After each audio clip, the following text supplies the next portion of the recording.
Well, I suppose I could call this a personal log, or just an observation. It's 2:54 in the morning. It is the 23rd of September 2021. God's name, I'm up this hour in the morning, but the zombie time is here.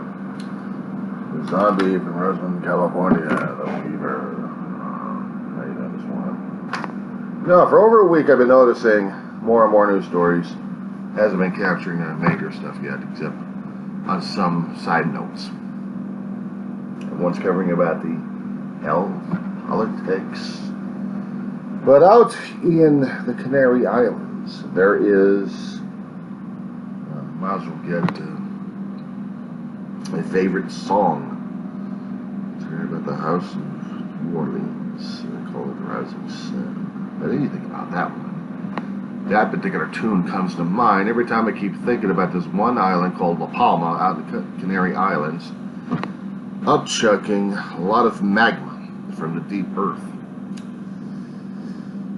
Apparently every so often we would run into certain hot spots in the globe because of the Earth's mantle and its renewal of its surface and of the rocks themselves.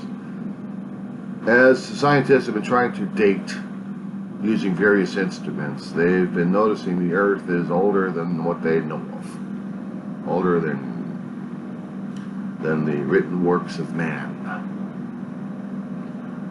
There had been certain people out there who thought the Earth was only created in a certain time period, at a certain day, a certain time, certain month, certain year. And we had inconsistencies with this one left and right. Now I remember doing a debate about this over 30 years ago in a college course of government. It was called U.S. government at the time. And it was evolution versus creationism, and I picked up evolution, not creationism. Because I wasn't quite sure about the spirituality, and I wasn't sure about the religious aspect, and I sure as hell wasn't really up to speed concerning about Bible being actually dated enough to where we know exactly when God created the earth. I followed the scientist in the scientific thought and methodology.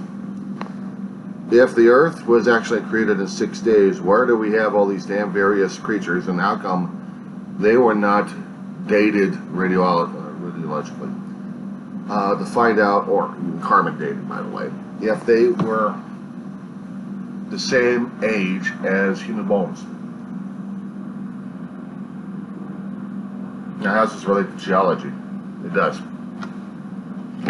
Not the debate, but just the situation, actually.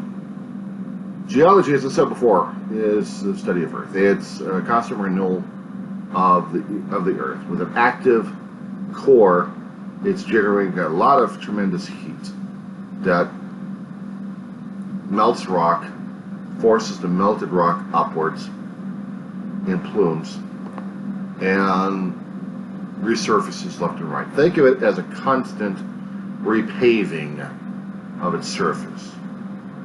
Cities have been griping and bitching, and so it sounds, about their streets not being paved fast enough, long enough, or well enough. And yet we have the earth doing that for itself. Mountain ranges, subduction zones, spreading centers, hot spots, shifting fault lines. The earth is a constant motion.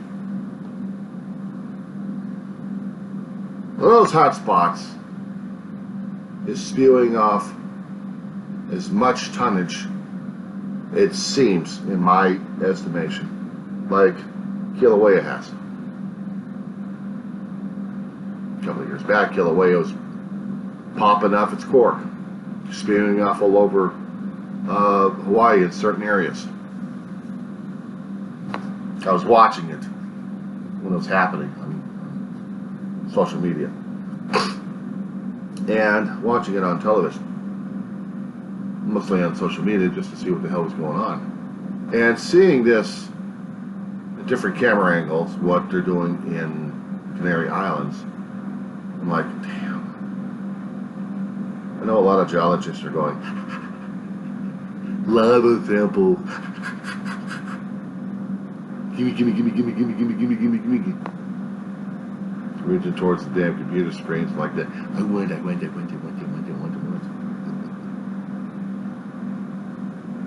Fresh lava. Yeah, fresh out lava will be melting your damn hand off and everything else.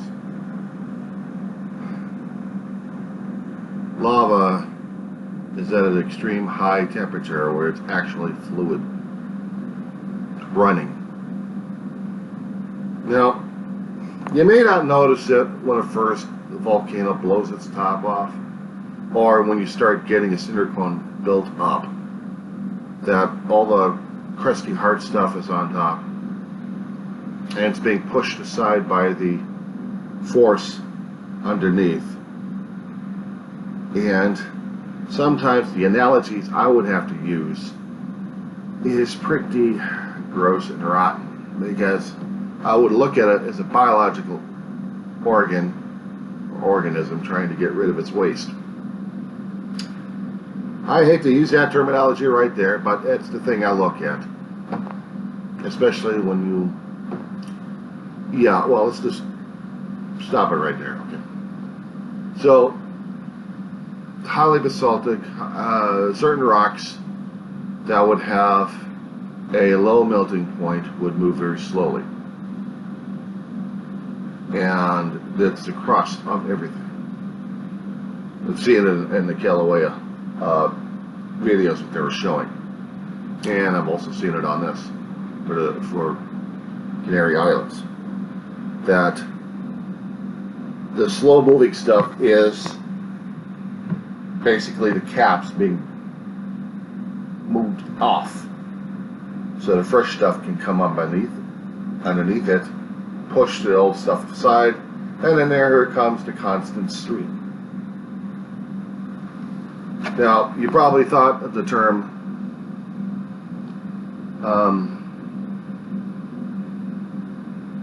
you know, I'm pausing on this one because if I happen to say something over here, somebody's going to be objecting left and right. Saying, no, you can't be objecting like that. You can't say something like that. There's just no grounds. It goes against our community, our standards at this point over here. Well, okay, well, crusty stuff is moving aside for the looser stuff to come up. And the looser stuff is more hot and fluid and running. And that's what constantly is spreading right now for the past few days. Because the older stuff's been moving aside and moving down a bit, even though it's hot as hell, and you can see portions of it red like hell. And you can see the dynamics of it. And I've been watching Kilauea, and I've been watching Canary Islands, and it's like, whew. Every once in a while you'll see Iceland popping off its core. Because that's also considered a hot spot right there. You get closer to a subduction zone, or even spreading center, but basically a subduction zone, where you've got two layers of rock overlapping each other. One's going back into the mantle to get reformulated, reheated, and recrystallized, and everything else. So somewhere else it can go back up to the surface and spread anew. And in the situation we got right here, it's exactly what's happening. I had studied geology about 30 plus years ago, taken 2 classes of it, which to God I paid attention to it more and more back then. I had taken a refresher course in my later adult life a few years back when I started out to college. I'm 55, by the way, so not bad for a 55-year-old fart. But studying this stuff was fascinating enough as it is. The terminology still hadn't changed that much, and the earth sciences haven't changed that much either. It's still the same. Seeing the dynamics and fluidity, the viscosity of it, seeing the marvel of how Earth renews itself. You know, it may give you a nice little glow on the inside. Unfortunately, your glow on the inside is getting torn apart and melted away because of the heat. Get too close to the damn lava stream without any protection, say bye. For a long while, Hollywood has tried to capture the majesty of a volcano. Real life scares the hell out of people as it is. We have a couple of volcanic hotspots happening in the country of Mexico, for example, one of our neighbors. And every so often they would get a topper blowing off left and right. They would get ash cloud, not to mention some lava spewing out. It'd be that way for maybe about a week or two, and then afterwards it starts dying down a little bit. But it's already done its damage around the villages anyway. We had Mount St. Helens in the state of Washington, in the bordering of Oregon. Nobody expected the son of a bitch to blow. And yet, it's in the Cascade Ranges, and there had been volcanic activity over the past million years or more. And sometimes less than that, depending on which particular range we're looking at and which particular section of the range.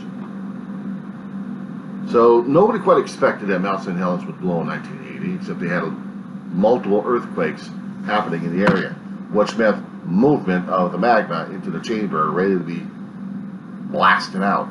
And blasted it did. With pyroclastic fury, with rocks flying all over the damn air and asphalt covering everything. The one thing I hadn't seen in the photos and in the videos that we actually had of Mount St. Helens is whether or not it turned into a pyroclastic fury, which we're not talking about hot streams of lava pouring down. Not this case. Not like we're seeing in the Canary Islands, and definitely not seeing in Hawaii. We've got rivers of the hot stuff coming down. Sometimes nature scares the living daylights out of me. It scares the crap out of me. You get closer enough to the subduction zones, and I often wonder whether or not if we're going to be getting that or not. I think I made a video about this one once or twice about that one. That Hollywood had tried to recapture back in the 90s, almost 2000, of Los Angeles, the county of Los Angeles, inherited a volcano.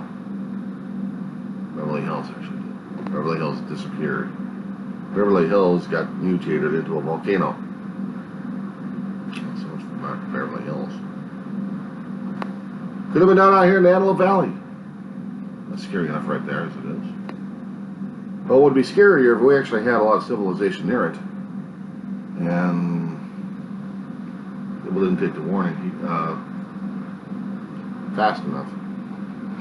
Consider Mount Vesuvius in Italy, and Pompeii. Classic example. Classic example. Thousands of years ago, we had a volcano blasting out, and the town of Pompeii got leveled, got buried alive in hot ash. People got kicked. Hollywood made a movie about this one in the late 70s, early 80s. About this one, tried to make it into a dramatic thing and how things were going.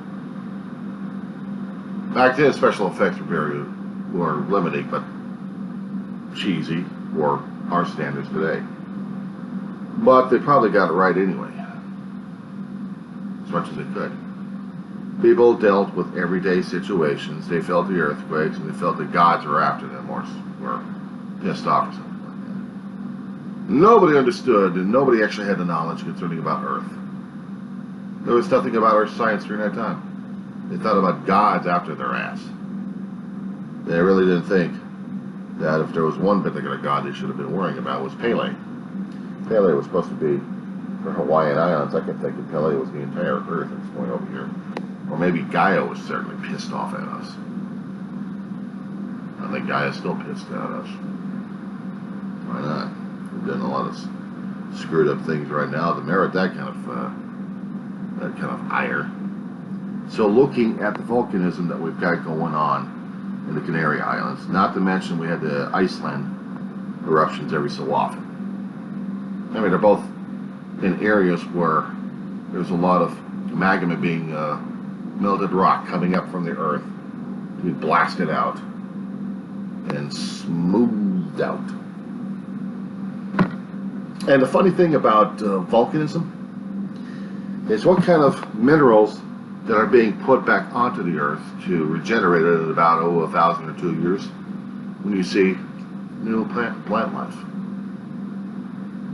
This does not say that overnight we're going to have a fertile garden. We're just getting a basic necessity for possible fertile garden, but we're not going to be alive to see it. The volcanic chains that we have, the Hawaiian Islands, the Canary Islands, every other island that actually had a volcanism going on, a volcan hotspot, of upwelling of magma. For a time, they're an island paradise, or they're a section of paradise where that level of richness of soil being developed for hundreds of years into a fertile garden. Plant life starts growing on it. Seeds get the nutrients that they need, moisture. We have ourselves a Garden of Eden somewhat. But in order to do that, it has to be a revitalization of the things. Now for us, if we're going for repaving at this point, including a repaving of the earth, what we're doing is covering over with a hell of a lot of hot asphalt and thinking we're going to be putting our cars on top of the damn road and actually run it. Of course, if we were really crazy enough, we could try going over to the hot lava flows and start paving things left and right, except the metal we've got would melt like crazy. Even with the beginning stuff that came up, blocky and chunky and stuff. And what's the other thing concerning about volcanism that people forget? One thing: gas. Within the gas, you've got rock particles in the air. Rock particles happen to get into your lungs. Say goodbye to your lungs. I'm not kidding. You've got volcanic ash and glass in there. Certain rocks have a certain glass attitude. Once they get into your lungs, it's hard as hell to get them out unless you're going to go for a lung transplant. People have suffocated under this stuff. Pompeii shows it. Mount St. Helens showed it. We're lucky we didn't have any casualties up in Hawaii, but I heard some casualties out in Mexico over the past decades, especially when the volcanoes started blowing their tops off. So that always gets to me, is every time there's an ash cloud, there's going to be tiny particles of glass, of ash, of rock that gets lodged into the human lungs. And it's bad enough when we get ashfall from fires, from wooden fires. Fire from burning wood and material goes into the lungs, and it's hard as hell to get that shit out. To cough it out. Pump in so much oxygen in your system, you're still having a problem. Try having mold going into your lungs, and let's see how you feel about that one. So no wonder I have health issues regarding that. Volcanic ash is just as deadly, if not worse. So every time I keep seeing the ash holes over there, and some people think, the sulfur smell is good for you. Well, it ain't. Unless you're going to be choking your ass off left and right and not being able to breathe left and right. Stay the hell away from the damn stuff. I have to say something. There was a movie that Disney did a long time ago called Island at the Top of the World, concerning about a volcanic hotspot. In the Arctic, somewhere, off of Greenland, supposedly, there was an island, a volcanic hotspot, that made itself into a Garden of Eden. But surrounding this area was more off to a side of it. There was a lot of heat generated from the earth, a lot of volcanic activity ongoing. That's a lot of spewage, I'll tell you that. And that kept people at bay because it kept a constant gas layer around. Clouds mixing in with the cold, so you have this constant fog. Certain areas are cold as hell, but with the heat of the volcanoes, you had this constant ash cloud around it. When the heroes were trying to rescue a son of one of the lead characters, going through a lava field, one of them was like, "I'll leave it off. Sulfur is supposed to be good for the lungs." I'm like, you gotta be kidding me. They didn't put that in there. Please. Every time I keep watching the film, it's always in there. Like, you gotta be kidding me. Please let me edit that damn thing out. You're walking through a damn volcano area over here, you're gonna be melting your ass off left and right. And not to mention suffocating your ass off. Because I've never seen a geologist in our day and age at this point over here would put themselves in that kind of danger. It's taken the scientists years to understand this, so they had the safety equipment of today to keep them from doing something that's stupid. But apparently people are that stupid.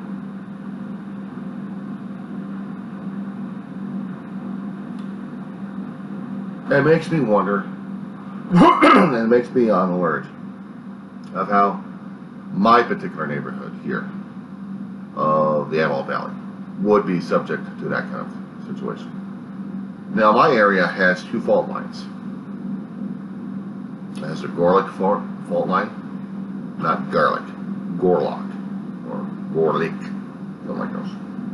And the San Andreas. I always called it the Andreas, because they got the sand. Both would erupt every once in a great while and cause us problems. The San Andreas is a major hotspot that people panic like crazy because they've been estimating how many times the San Andreas have been erupting, and so far we're over a century and a half due for another major eruption. Meanwhile, we got the smaller fault lines happening somewhere else surrounding the area over the past 50, 60 years that have given us concern whether or not it's adding more or taking away less pressure from the San Andreas, but still causing enough problems. The Northridge earthquake back in '94 sure as hell caused a hell of a lot more grief and problems throughout California and also in Arizona and Nevada, especially when it let loose, and nobody knew about this little gemstone in the San Fernando Valley that we would be causing so much hell. That's a little hidden thrust fault. And then boom, we got something going on. 2 or 3 years ago, we actually had, on July 4th, instead of having fireworks that day, we had an earthquake up in Ridgecrest, 6-pointer, the magnet. Caused good grief up there too. Earthquakes are almost nothing new, but when they're on a constant basis, that's new. That's scary. Once in a great while, just keep your toes up, fine.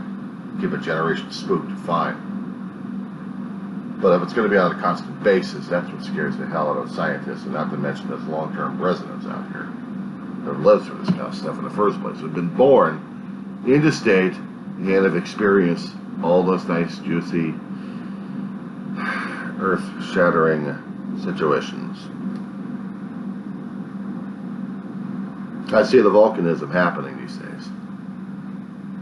It scares even me because even us out here would be susceptible to it. And I'm thinking about the mountain ranges that we have, thrust faulted, but with that kind of energy it could also be a volcanic hotspot. With some of the hillsides we've got, but also a few mountain ranges. So those mountain ranges scare the hell out of me sometimes. If we actually did have a volcanic hotspot happening here in Southern California, let's just say, for example, we had it in the high desert. I hate to use this as a staging ground over here, but that's about it. I don't think anybody else would understand what the hell was going on unless you're a geologist. Of seeing Earth movement, and then you see a dome starting to form. If that started happening out here, most to nearly all, I would estimate, of the residents out here would not know what the hell was going on unless they had geology training. And it would be the geologists coming from schools all over to examine this. Not to mention from the USGS and Caltech. They're all about a few hours away anyway for driving time. If the earthquakes were going on for about over a year or two, I'll just say hypothetically here, over a year or two, they would be screaming and yelling their heads off at people to get the hell out. Would people listen? Would people listen and honestly try to stay the hell out of it? I mean, I understand they tried to do the same thing in the Canary Islands and telling people to get the hell out of there before the damn thing blew. And when it blew, a lot of people were scrambling to get the hell out of the area in the first place. They did the same thing in Hawaii. But they're maybe misinterpreting it somehow. But people lost homes and almost lost lives. I don't know if there were any lives lost in the Canary Islands. And I didn't keep track of whether or not we actually lost any lives regarding Hawaiian eruptions. But I know there were lives lost regarding Mount St. Helens because we didn't read it right. So this would concern the living crap out of me if we actually had volcanism happening out here. And I'm not talking about invasion from the planet Vulcan. I'm talking about Earth movement. I'm talking about Earth science at this point over here. Volcanism, meaning a volcano is creating itself. It's spouting up from the ground, coming up to a mound. It may be a shield volcano, or it may be forming in certain mountain ranges, something of it, where the plume of heated rock and gas is going through the rocks, ready to blow off. Scary, terrifying, and deadly. The earthquakes themselves would be about 6 to a 9 pointer. We would have enough problems right now as it is with our nation's economy right now. The world of men would be having issues regarding how to deal with a natural disaster like this, because this would top everything. Another volcano in the state of California at the southern end? Are you kidding me? It would bankrupt our entire country. Damn near dead for Mount St. Helens anyway. But if it happens in this time and age, well, we actually have death and disease happening over here. What's the little earth science right here? So let's say, for example, we get a shield volcano. A little bit of a mound being formed. Not a huge pinnacle like we've seen in movies, but just a dome of it. Eventually, it'll build itself up, given enough material coming out of the earth. So it'll build up to a nice cinder cone. With the rocky peaks we've got here, it'd be perfect opportunity for molten magma to go through it. But I'm talking about in the middle of the desert, okay? Close to us. So let's just say outside the city of Roseman, Earth decides to put up a shield volcano there. Nice little cinder cone there to scare the hell out of us. I'm picking on my poor town because I think the poor town needs to be picked on. We got 30,000 people in this place. We're bordering on an air base, and the town's split in half in many ways. And it's the northern portion of it, just before you get into the mountain ranges of the Tehachapis. Not to mention getting into Mojave.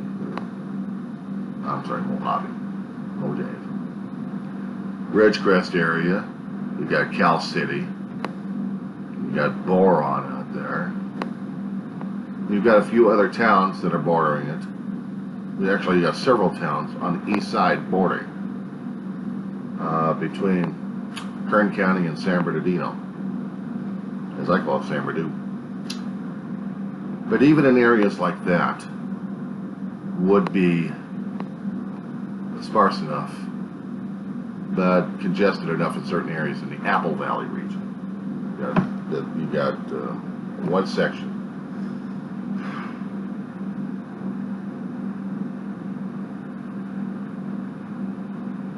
I'm just getting the geology and the geography in my head correct on this one. Because we have the Antelope Valley over here, right next to the Andreas and then the Gorlick Fault Range, where the catastrophes are. We got this angle here. And the range goes all the way up to the northeast sector. The San Andreas goes following the south, California, going southwards to the mountain ranges. Kind of wiggles its way down as it's going southwards. And right next to Antelope Valley, we've got Apple Valley. The rest of the desert communities that are heavily populated. Lancaster and the city of Palmdale are populated heavily as well. So you got all these nice little lovely desert communities out here. But then you've got straight over the desert. As soon as they're going farming here. And it's forming. And it's forming. There's a lot of earth movements happening over here because underneath the magma is being generated over here. What people are going to do about this one? Panic. A level 2 or level 3 of earthquake, maybe 2.5 doesn't do a damn thing. 3.5, 4. What was that again? When you get about a 4.5, then you're like, oh, now I'm starting to feel it here. Okay, as I'm shaking the table. I'm shaking the table, by the way. I'm using force of energy here, demonstrating the earth. So I am shaking the table, which is shaking the laptop. Okay. A little bit of a jarring, right? Okay. We're going to shake the laptop. Okay, 4.5 contract. 5 point will get you right there.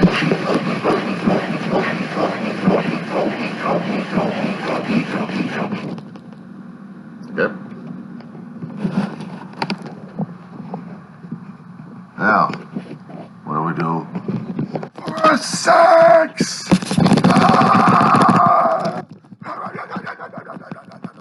Sex is happening at this point over here. Sex is happening at this point over here. Oh my God, it's turned into a 7. It's turned into a 7. Oh no, what are we doing right now? We're panicking. We're panicking. Panicking. Things are falling off the damn shelf. Things are falling off the damn shelf. The collapse of the building. Oh no, my God, what's going on? Ah! So, now we stop acting like a damn fool and idiot. Went over here without ripping the thing apart. Alright?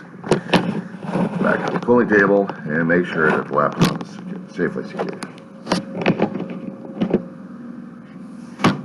Getting some of the gist here, aren't you? Good. Because I just wanted to make it clear. I wanted to make it clear what kind of a force of energy we're dealing with here. Now, when it comes out for the minor eruptions, about a 4 or 5, we know. But if it's on a consistent basis at this point over here, this would definitely alert all the USGS stations out there, every geologist out there, to let them know that we are in trouble. Much like we had seen the issues happening with the other hotspots before they blew, including the Hawaiian chain. But we didn't recognize it when Mount St. Helens went up. Except we had scientists out there trying to warn the towns, but they didn't have the specific enough information. They didn't have enough the equipment we have today to help them narrow it down a little bit, because there was no way to understand, to find out what exact time and date and location specifically the Earth chose to spew out when Mount St. Helens blew half its top off.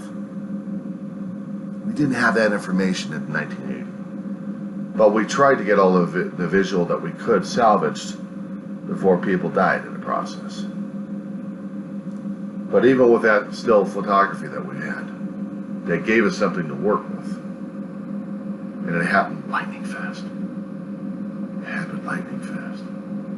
The force of the nature blowing the surface of the earth, skyrocketing into the sky, and then blasting more and more gas and more pyroclastic, fiery rock in the sky as well.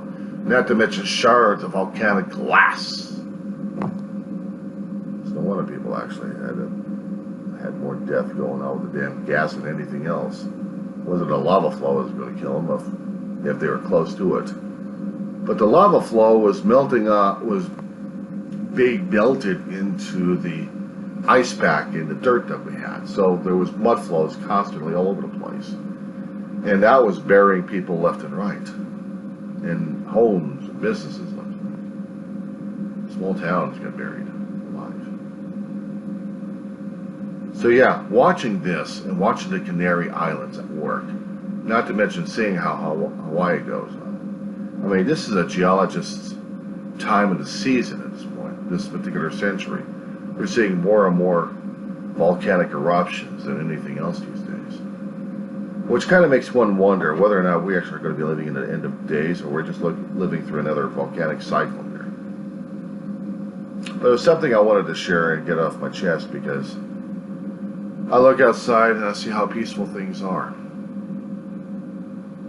I look outside and think how pleasant it is, despite the fact it's hot as hell outside and it's humid as hell out there. And it's uncomfortable as hell. Imagine it got even worse. It's when we started forming a cinder cone. Then how would we be? Rosemount would panic and get the hell out of here. The air base would have been gone in total evacuation at this point. And so would Plant 42, which we have another air base, but it's also a manufacturing place as well. So they would have a field. Some of the people couldn't get out of here in time in Rosemount and die already. That's just it. You can't get out of town in time. And not to mention evacuations around here would be kind of sparse, because it depends on the location and location of the cinder cone, where to be placed at, and how much panic we're going to have during that time. If we had a year's worth of warning before a volcanic eruption would happen in the place of Antelope Valley here, and Apple Valley,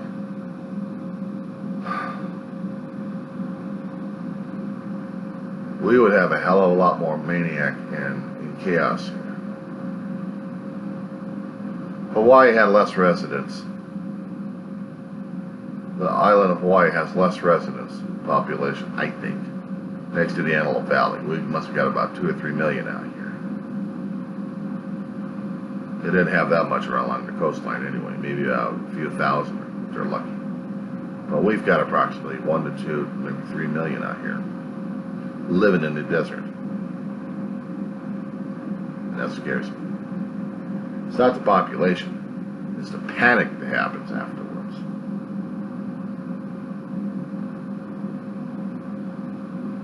The freeways would be jammed up.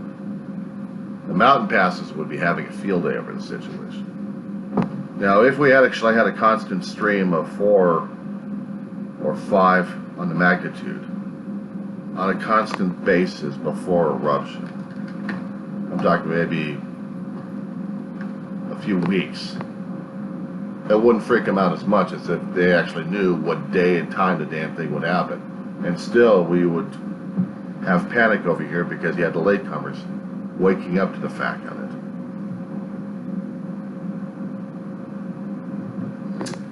In the Antelope Valley, we have the interstates jammed up like crazy. We would have the smaller streets trying to get the hell out of town jammed up like crazy. People trying to move to the back east, trying to get out, trying to find other ways around the mountain passes. Some people are trying to go through a couple of other mountain passes just to get into Bakersfield for protection.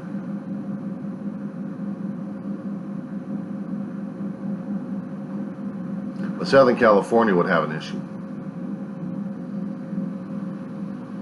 Every major artery that we have out of the Antelope Valley southwards, or southeastwards as well, or southwest, would be jammed up like crazy. People trying to huddle in through the coastline.